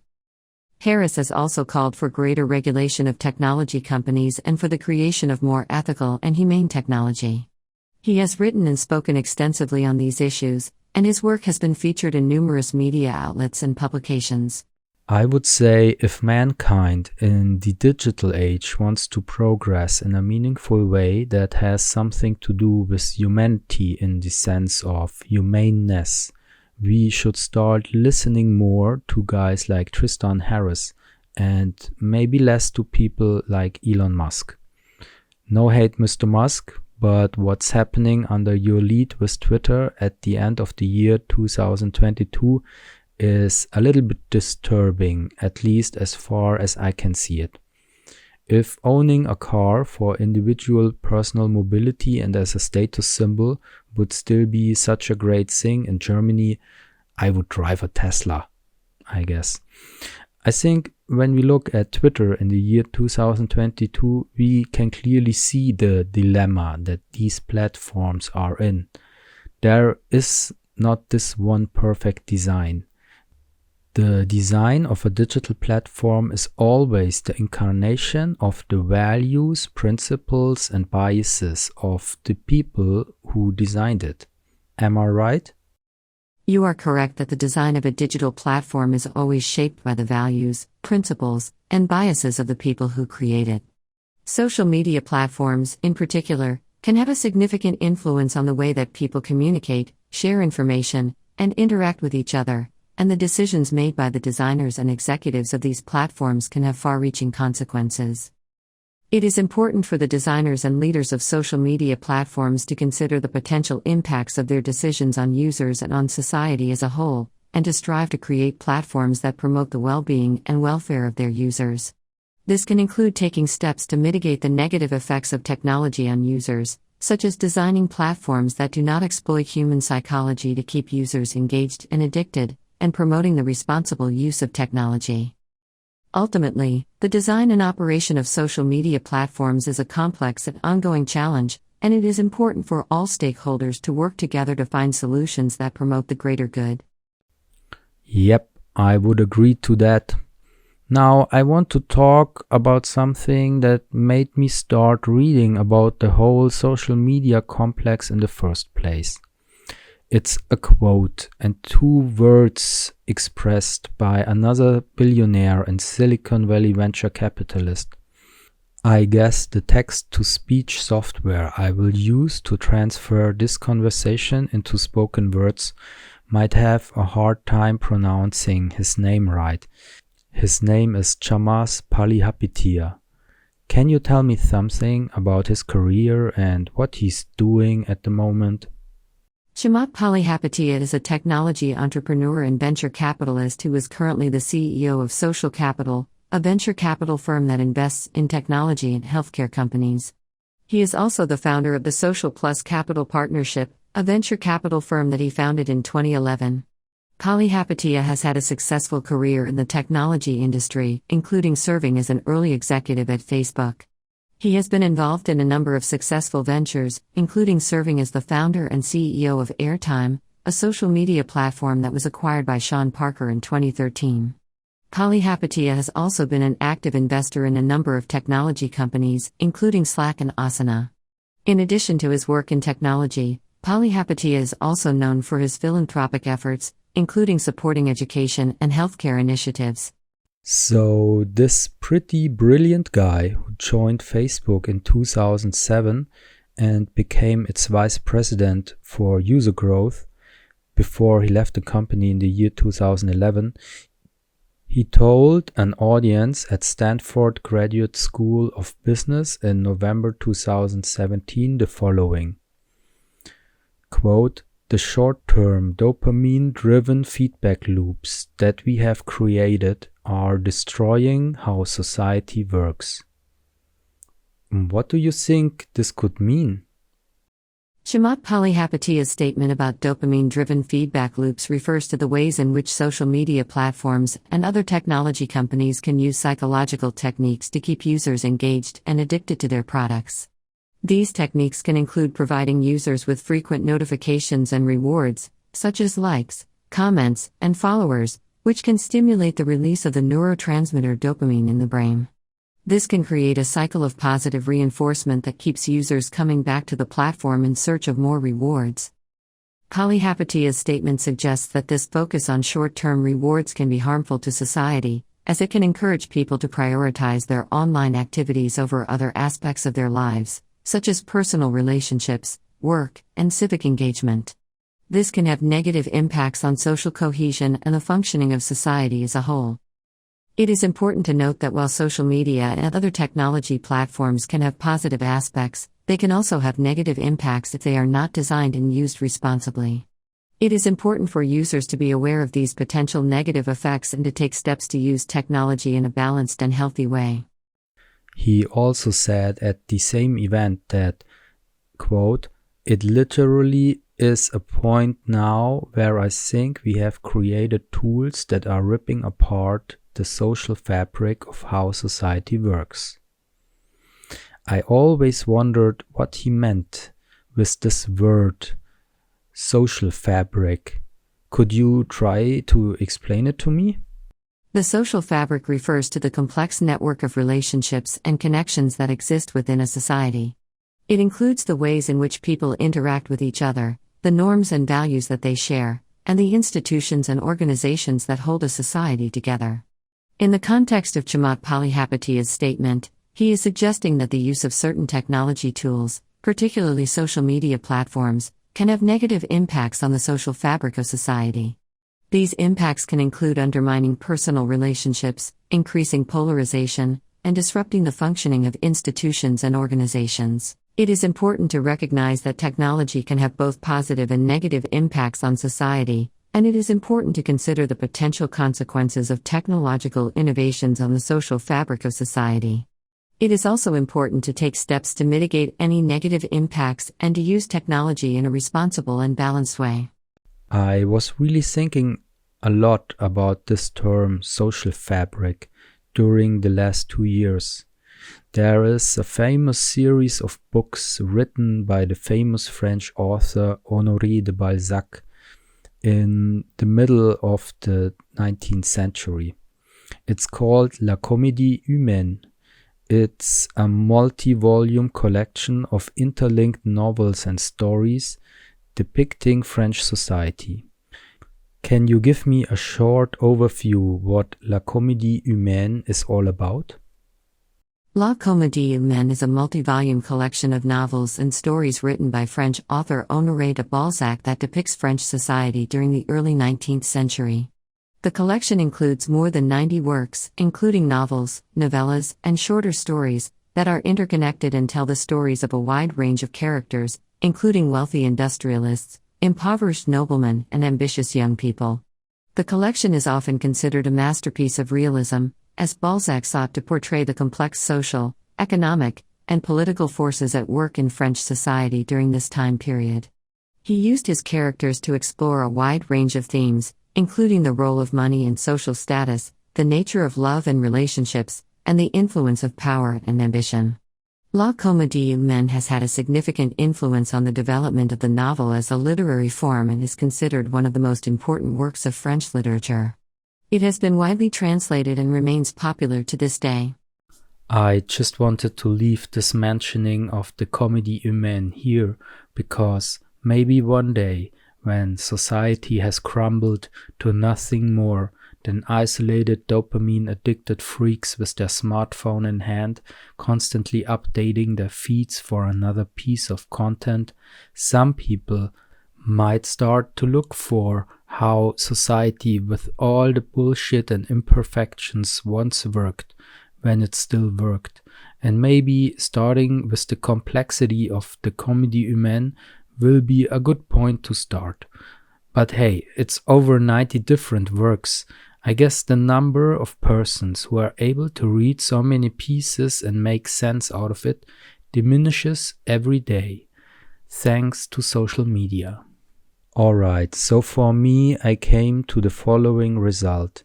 Society is a complex organism with information flowing through it. It has a structure.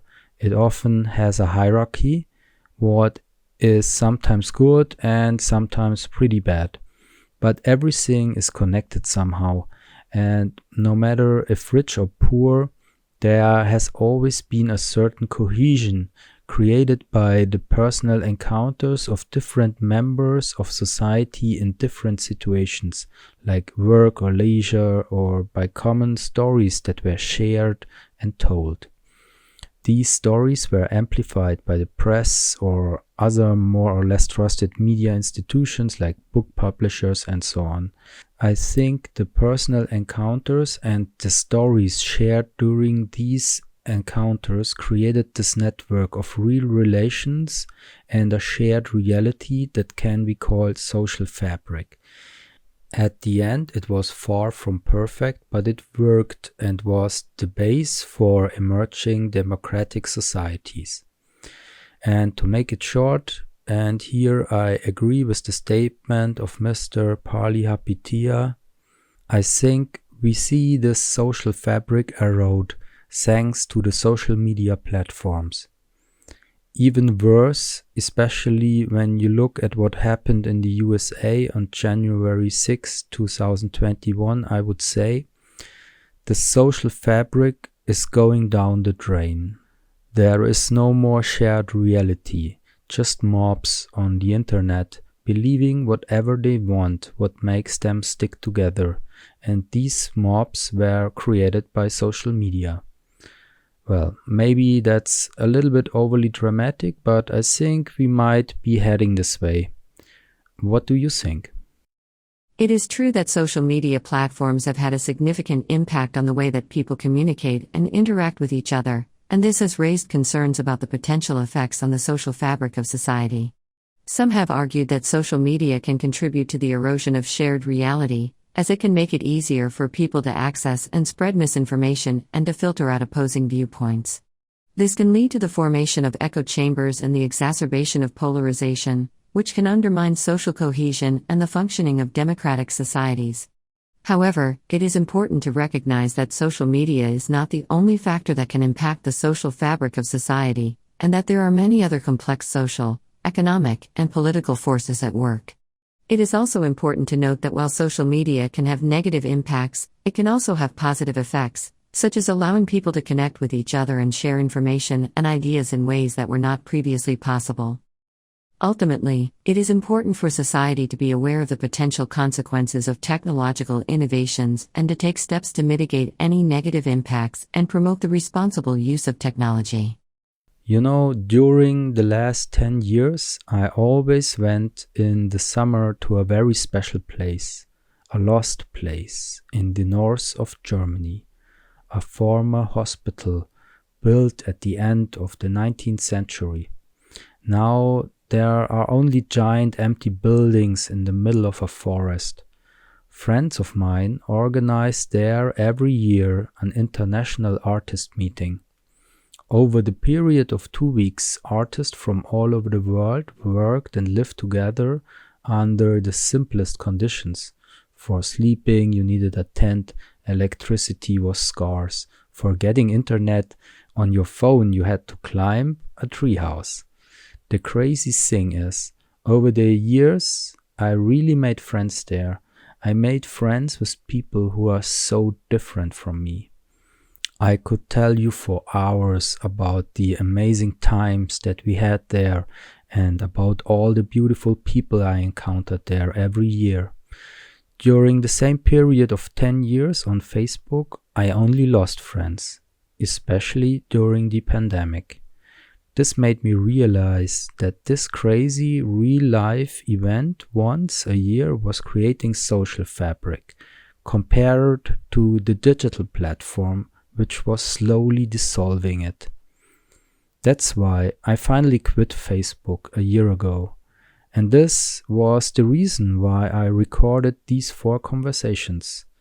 Because I'm 100% sure that there's something rotten in the state of social media. Any thoughts on this? It is true that social media can have both positive and negative impacts on social connections and relationships. While it can be a useful tool for staying in touch with friends and family, it can also contribute to the erosion of social connections in certain circumstances. For example, the use of social media can sometimes lead to a reliance on virtual communication rather than face-to-face interactions, which can make it harder to build and maintain strong personal relationships. Additionally, social media can sometimes contribute to the spread of misinformation and the amplification of polarizing viewpoints, which can lead to social division and conflict. This can make it harder for people to come together and build strong social connections based on shared values and experiences.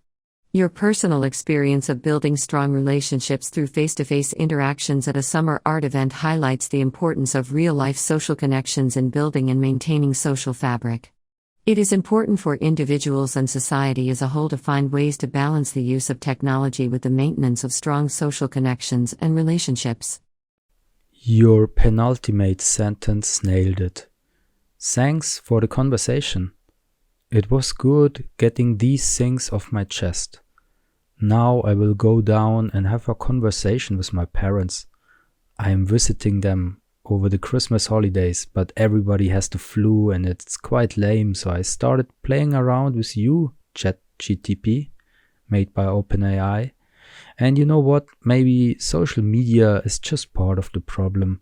The social fabric is dissolving because the world's opportunities and rewards behind our screens are getting just too amazing. It's understandable that the use of technology and social media can be appealing and can offer a wide range of opportunities and experiences. However, it is important to recognize that technology and social media can also have negative impacts on society and on individual well-being if they are not used responsibly. It is important for individuals to find a balance between the use of technology and the maintenance of strong social connections and relationships.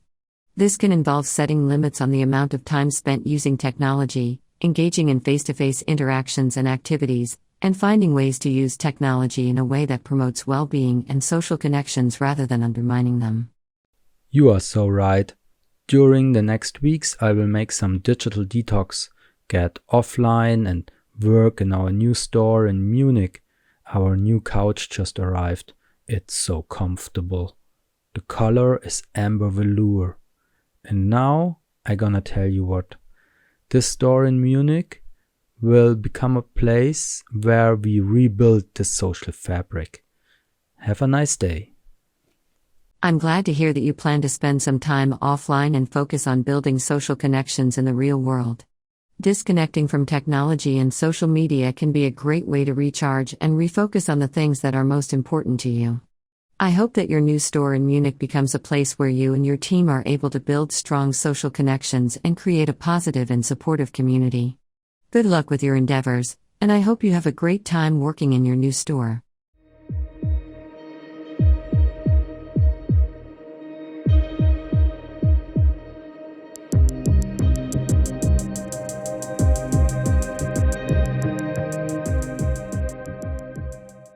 These were my 4 conversations with the AI Chatbot ChatGPT about social media. Concerning the concept of social fabric, I want to add that I am convinced that it is building somehow every time when humans encounter each other and share a moment and some kind words.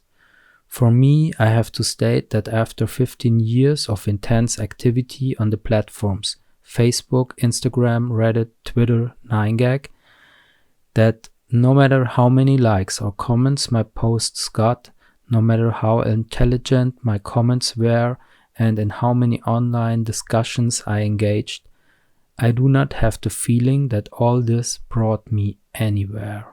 When I made a break somewhere during the last conversation, I noted the following words. We have to quit the dopamine machine and shut off our phones.